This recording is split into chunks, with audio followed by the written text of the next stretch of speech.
Maintenant qu'on est au calme, bienvenue dans RadioCAD, le seul fichier DWG qu'on peut écouter.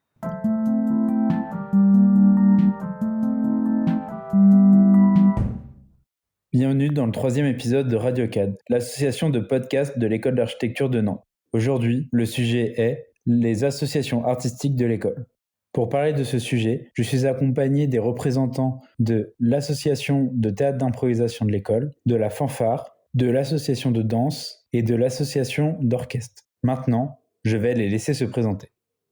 Salut, moi c'est Anthony, je suis en L2 et je suis coprésident des Lézards Scéniques, la troupe d'improvisation de l'école d'archi. Moi je m'appelle Laura et je suis membre active de Mensa Danse, qui est une association de danse à l'école d'architecture. Salut, moi c'est Tommy, je suis en 3e année d'architecture et je suis présidente de Océan, qui est une association d'orchestre de musique. Salut, moi c'est Katel, je suis aussi en licence 3 et je suis coprésidente de la fanfare des durs à cuivre, c'est la fanfare de l'école. Pour commencer ce podcast, j'ai une question à vous poser. Pourriez-vous nous décrire vos associations ? Alors Océan, c'est une association qui fait de la musique. À la base, c'était de l'orchestre. Maintenant, ça se diversifie un peu. On a plein d'instruments, des violons, des pianos, mais aussi de la basse, de la guitare. On fait un peu de la pop, on garde un peu de classique. Maintenant, on fait un peu du chant. Le but, c'est de faire de la musique avec ceux qui le veulent, se réunir toutes les semaines et puis faire des spectacles. Alors la fanfare des durs à cuivre, c'est un peu l'opposé de Océan. C'est que des cuivres plus des flûtes et des clarinettes. C'est aussi ouvert à tout le monde, tous les musiciens et non-musiciens. On prête les instruments, on a un petit stock à l'école de trompettes, trombones, saxophones. Et on est une petite trentaine, ça fait 12 ans qu'elle existe. Et on s'amuse, on fait des petites soirées à côté, on joue de la musique tous les jeudis et on joue à l'école pour les événements. Nous, au Lézard, on fait du théâtre d'impro, donc à l'inverse du théâtre classique, c'est un théâtre où on va jouer notre propre texte et des fois on va monter sur scène sans savoir ce qu'on va jouer. Et donc nous, on fait des entraînements toutes les semaines où on va s'entraîner pour pouvoir faire des spectacles après en cabaret, dans des bars. On est ouvert à tout type de profil. On accueille aussi des gens qui sont pas dans l'école, donc ça c'est très riche et ça nous entraîne beaucoup. Mensa Danse, c'est l'asso de danse de l'école, du coup. On se réunit toutes les semaines pour ensemble créer des chorés, danser, partager, etc. On a donc des spectacles régulièrement dans l'année, des événements qui sont aussi extérieurs à l'école, notamment en partenariat avec Centrale et Audencia. Et pour rajouter un peu, on se côtoie toutes les assos ensemble, on organise des événements, notamment les spectacles à différents moments du semestre, où les lézards jouent, où Océan fait des apparitions, Mensa danse, et les durs, ils introduisent un peu au début le spectacle. Si j'ai un truc à rajouter sur Mensa Danse, c'est qu'on est ouvert à tout type de danse. On fait essentiellement de la danse moderne jazz, mais on est ouvert à vraiment tout type de danse, tout type de niveau, et on est heureux d'accueillir de nouvelles personnes chaque année dans l'association. Tu as parlé un peu des spectacles que vous organisiez tous ensemble. Est-ce que vous étiez tous d'accord au début ou est-ce que chacun fait un peu de son côté et après tout fusionne ? En général, sur le modèle des lézards, tout est très improvisé et justement, je pense que c'est un point sur lequel on va essayer de s'améliorer pour les spectacles à venir. L'inclusion de toutes les assos au maximum dans les spectacles. Et c'était surtout avant le spectacle, souvent pendant la préparation de l'auditorium qu'on utilise pour les spectacles, où on va se mettre d'accord sur quand est-ce que tel asso arrive. En général, tout autour de ça, c'est nous les lézards qui jouons. Et généralement, c'est les lézards qui commencent à écrire la pièce de manière générale et à organiser le spectacle qui inclut les autres associations dans la chose. Et nous, par exemple, à Mensa Danse, souvent on a des thèmes et nous, on construit avec. Je rejoins tout à fait ce qui a été dit. C'est vrai que souvent, il y a des thèmes sur lesquels on essaye d'organiser des danses, des musiques. En fonction des spectacles, il y a aussi différents moyens pour les lézards d'intégrer les autres assos. Et ce qui a été fait aussi certaines fois, c'est des associations entre assos. Je pense par exemple à Océan et Mensa Danse, où on avait fait une chorégraphie sur une musique qui était jouée directement par Océan en live.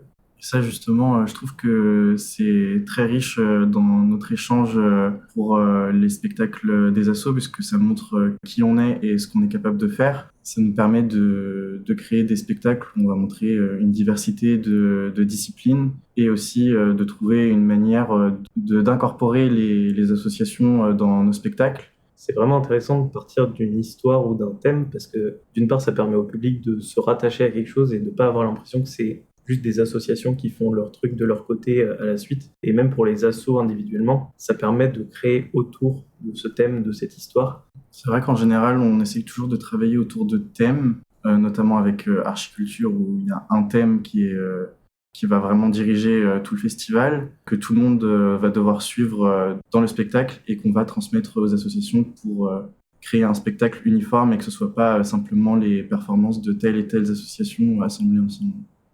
Pour préciser justement, Archiculture, c'est un festival annuel organisé par le BDE de l'école d'architecture qui propose différents événements chaque année sur une semaine, dont un spectacle qui réunit toutes les assos et qui a pour but effectivement de promouvoir l'art aussi au sein de l'école et à l'extérieur et montrer aussi que malgré nos études, on fait aussi plein d'autres choses à côté, quoi. Du coup, là, vous nous avez présenté vos assos. Est-ce que vous pourriez nous parler un peu plus des coulisses au sein de chacune de vos assos?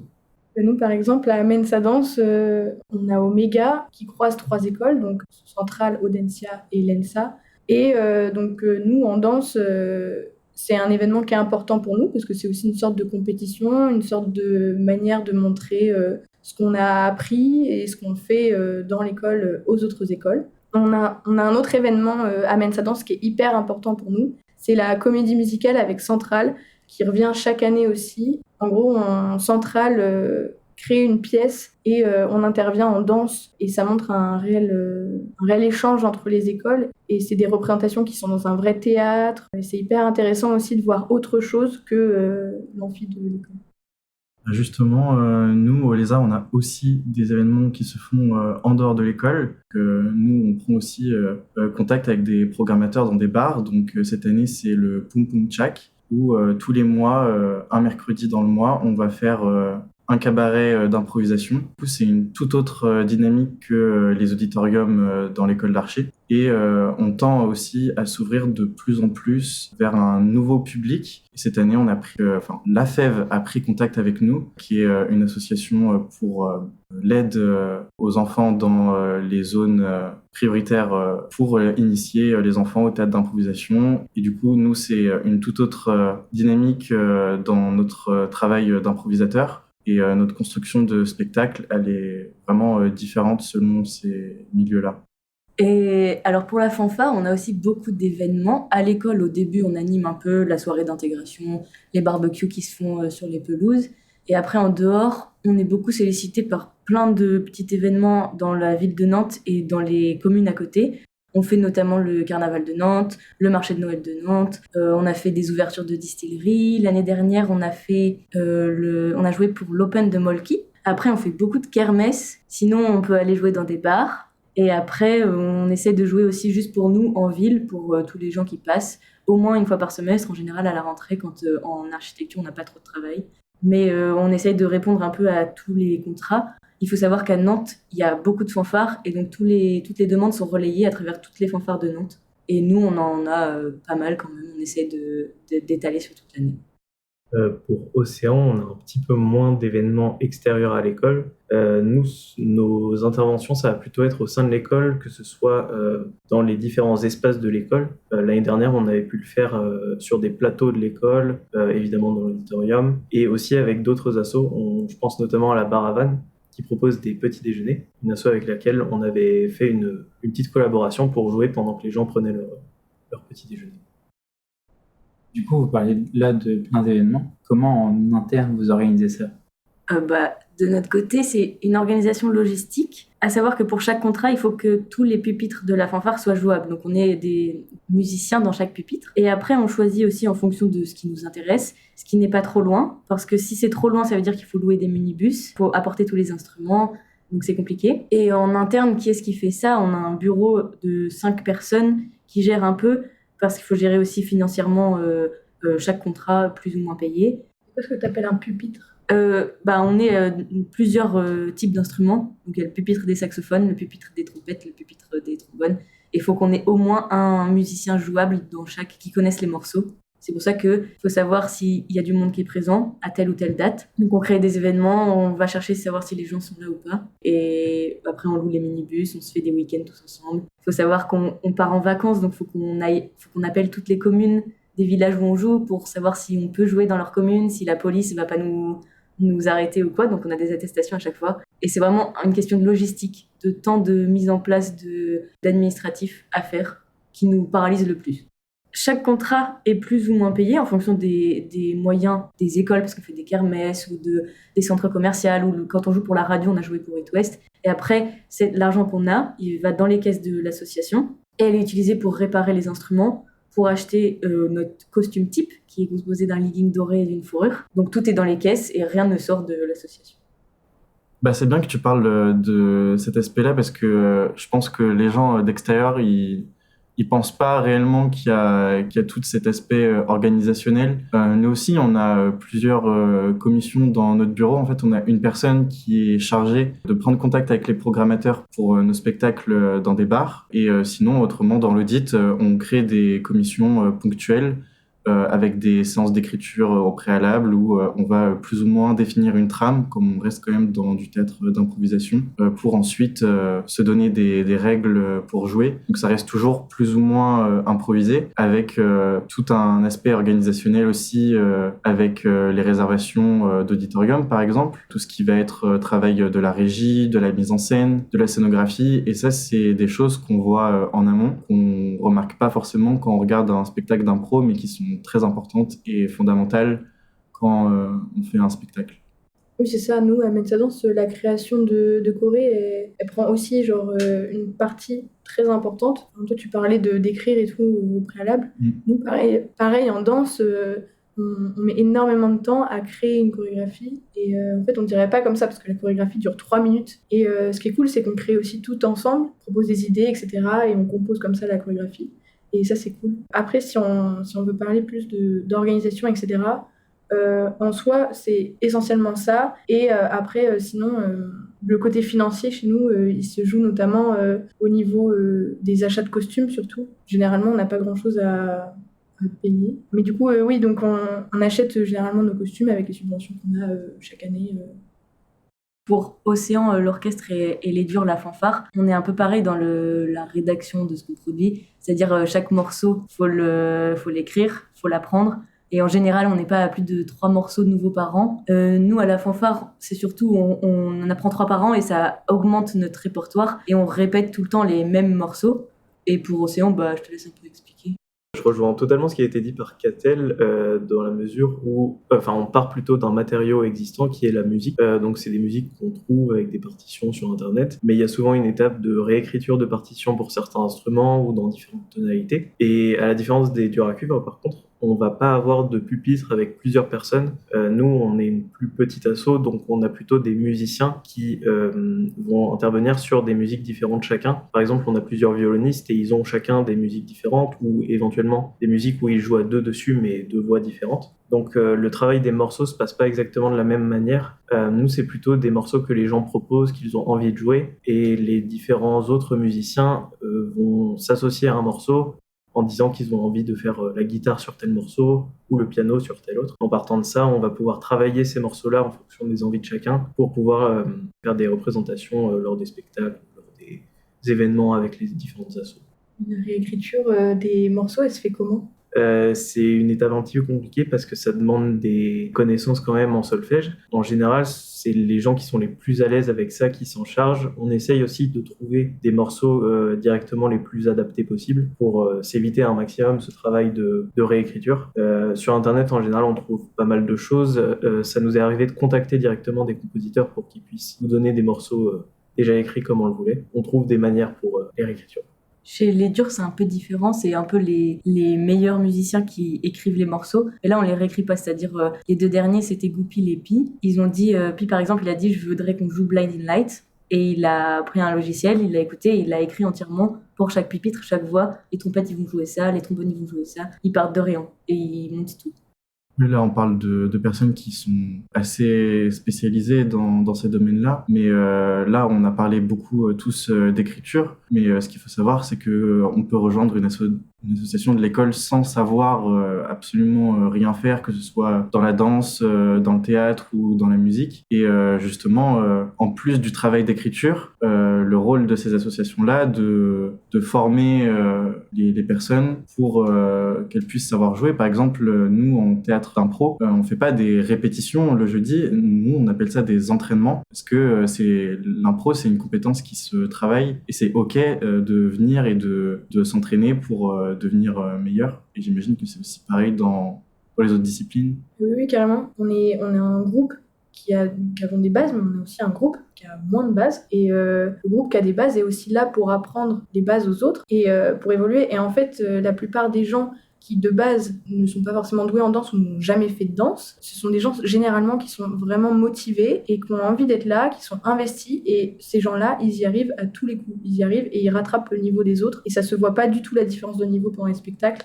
Sur la partie apprendre des autres, je pense que c'est vraiment important dans les assos. C'est avant tout de l'entraide. On vient avant tout pour apprendre en entrant dans une asso. Et il faut se rappeler qu'on est, entre guillemets, que des assos d'une école. On cherche pas à avoir un niveau professionnel, on cherche à s'amuser, à faire plaisir et à faire de notre mieux avant tout. Et c'est très important justement dans la création des spectacles de ne pas négliger cette phase d'apprentissage qui se fait toujours dans un cadre hyper bienveillant. Et moi je sais que par exemple j'ai rejoint l'école d'archi de Nantes justement grâce aux associations. Et quand j'ai rejoint les Lézards pendant ma L1, j'ai vraiment rencontré des gens avec qui on entretient des liens très forts puisqu'on se retrouve autour d'une même discipline. Et c'est vraiment super de pouvoir faire confiance à des personnes dans le cadre de l'impro notamment pour pouvoir apprendre plein de trucs et créer des spectacles trop cool.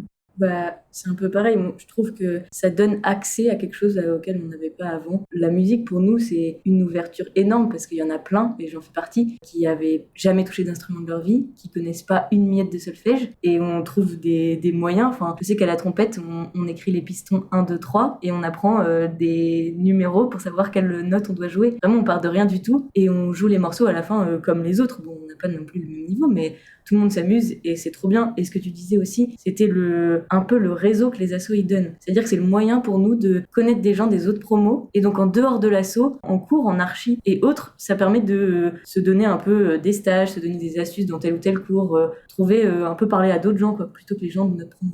C'est clair, moi je pense que j'entretiens plus de liens avec des personnes qui sont en master et qu'on voit un peu moins quand on est en licence. Et du coup, ça permet de rencontrer des gens qui vont nous apprendre aussi en dehors du cadre pédagogique de l'école. C'est quelque chose qu'on fait souvent remonter en tant qu'étudiant, le fait qu'on n'est pas beaucoup dans le cadre des cours de lien entre les promos. Et en fait, les assos, c'est vraiment ce qui nous permet de créer ce lien, ça nous permet de rencontrer des gens. Et en fonction de ce qu'on sait faire et de ce dont les gens ont besoin, on peut vraiment s'entraider. Je pense que les durs, vous l'aviez vu pour les PFE, à chaque fois en projet de fin d'études, il y a des gens de promo des premières années qui viennent aider des projets de fin d'études d'étudiants en master. Nous, on est des pros à ça, on a une grosse team. Cette année, il y avait une fille dans les durs qui était en PFE, Winnie, et on était dans sa salle. Elle avait 15 petites mains qui faisaient sa maquette et on a tous charbonné.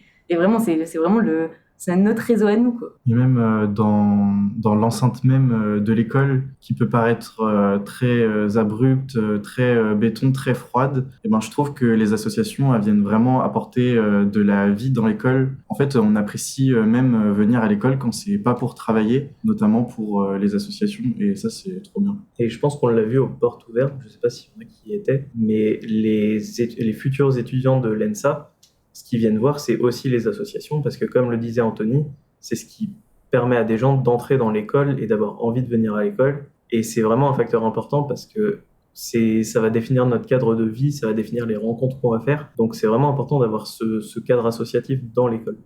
Justement, dans le cadre de la santé étudiante qu'on remet souvent en cause en archi, les associations, ça permet vraiment une respiration et ça permet aussi, moi je sais que je m'impose ce cadre-là de lâcher prise et de moment présent dans lequel je vais pouvoir penser à autre chose que les cours.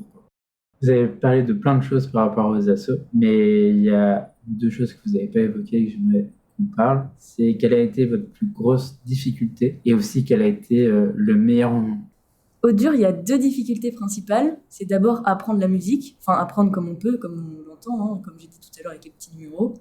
Et la deuxième difficulté, c'est la logistique, c'est-à-dire qu'il faut motiver les gens, il faut entraîner, il faut gérer l'argent. Et après, pour le meilleur moment, pareil, 2 moments qui sont marquants. C'est ce qu'on appelle la passation, où on change de bureau, des gens qui gèrent un peu tout. Et là, on fait une grosse soirée tous ensemble. Et donc, ça marque un peu les esprits, où on a des remises de prix, des défilés de mode à thème. Enfin, il se passe plein de choses. Et le deuxième truc marquant, évidemment, c'est les vacances, où on part sur l'île de Ré pendant une semaine. Et c'est le moment où, en fait, les anciens de l'association, ils reviennent sur ce week-end et on rencontre tout le monde et on est 40 dans un camping et ça fait colonie. Et c'est incroyable et on joue devant des vacanciers qui sont enjoués et on est à 40 à jouer tous ensemble. Et là, c'est marquant. Et là, on se dit qu'on appartient à quelque chose et ça nous fait plaisir.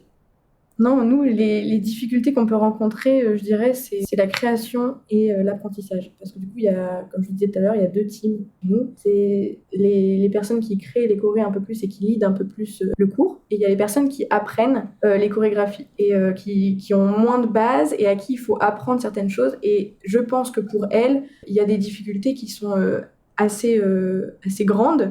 Parce que tu apprends des choses que tu ne connais jamais. Et heureusement qu'on s'entraide énormément et que même celles qui savent plus apprennent beaucoup et prennent le temps de poser les choses, d'expliquer, de décortiquer chaque mouvement pour que après chacun puisse apprendre et puisse s'approprier la chorégraphie et puisse faire le spectacle quoi, à la fin de l'année. Voilà, je pense que ça, c'est les 2 difficultés les plus importantes. Après, si je devais parler d'événements marquants, pour nous, je pense que c'est surtout la comédie musicale avec Centrale, qui est là et un gros spectacle qui se prépare énormément en amont. On a plein de filages, de répétitions générales, etc. avec Centrale, à Centrale ou à l'école.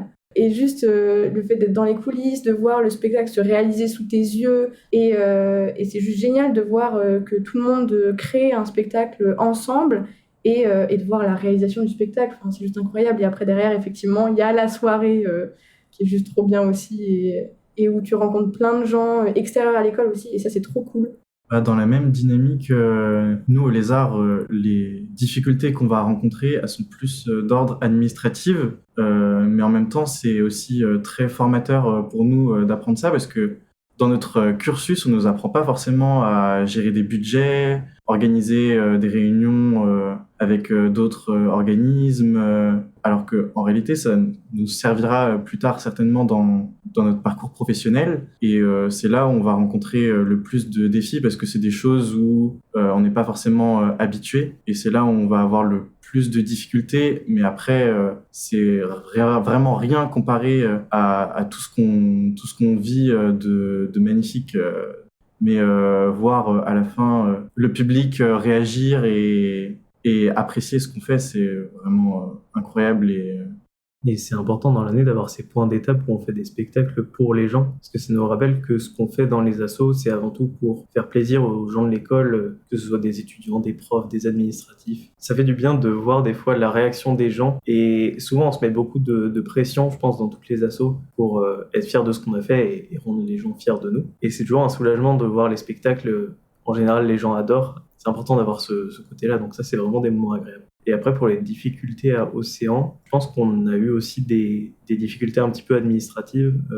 Nous, on a eu par exemple l'achat d'un piano qui devait être fait depuis longtemps, et ça a enfin été fait cette année. Ça n'a pas été sans difficulté, mais ça a été fait, et c'était vraiment un soulagement. Et après, pour le travail des morceaux, comme je pense à Mensa Danse, comme le disait Laura, il y a différents niveaux, donc il faut s'adapter aux différents rythmes d'apprentissage de chacun. Et c'est là qu'on trouve le côté entraide, c'est qu'il faut de la compréhension entre les membres, parce que apprendre des morceaux, apprendre des chorégraphies, c'est parfois compliqué, mais à la fin, on y arrive tout. Justement, comme on est une association, comme on est des associations d'école, tous les ans, on a des nouveaux membres qui arrivent, et c'est trop bien de pouvoir transmettre, comme tu disais, nos connaissances pour faire des trucs ensemble, quoi. Ça, je pense que ça fait aussi partie des difficultés parfois. Il y a ce travail tous les ans de attirer de nouveaux membres, essayer de se faire voir dans l'école et essayer de faire passer ce message aussi qu'on essaye de faire passer ici, qui est de dire qu'on accueille tous les niveaux, je pense, dans toutes les assos, et que le but, c'est avant tout de passer des bons moments ensemble et de faire kiffer les gens. Justement, par rapport à ça, comment des étudiants qui écoutent peuvent venir vous aider pour participer à l'assaut, juste être là, ou carrément vous aider d'un point de vue administratif, parce qu'apparemment c'est plus compliqué.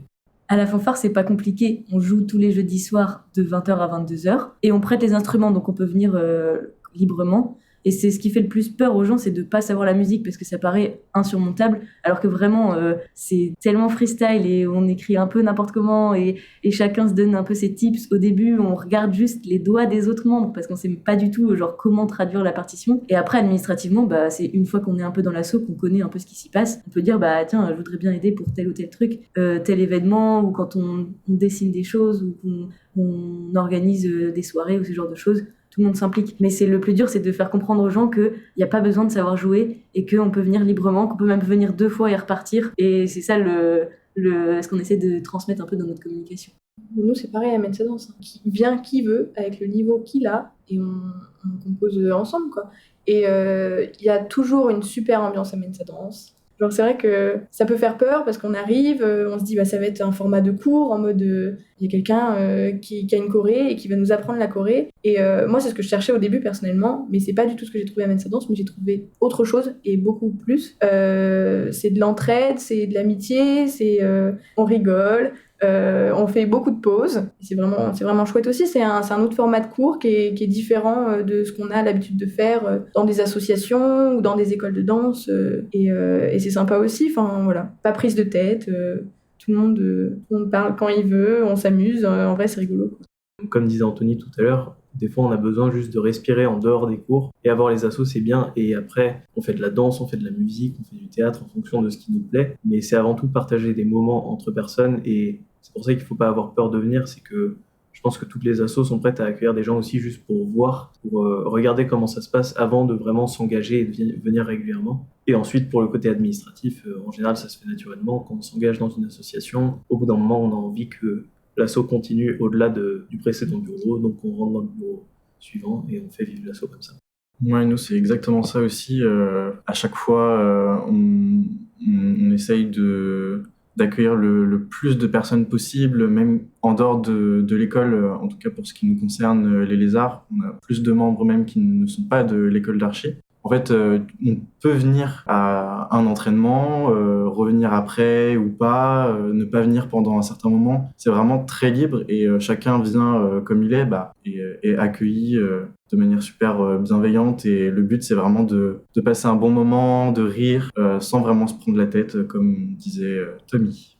Donc c'est hyper important de rappeler que dans les assos, c'est uniquement des étudiants et qu'il n'y a pas de profs de manière générale. Et pour revenir à ce que tu disais, Anthony, tout à l'heure, Mensa Danse, il y a tout un mois où on va créer des chorés.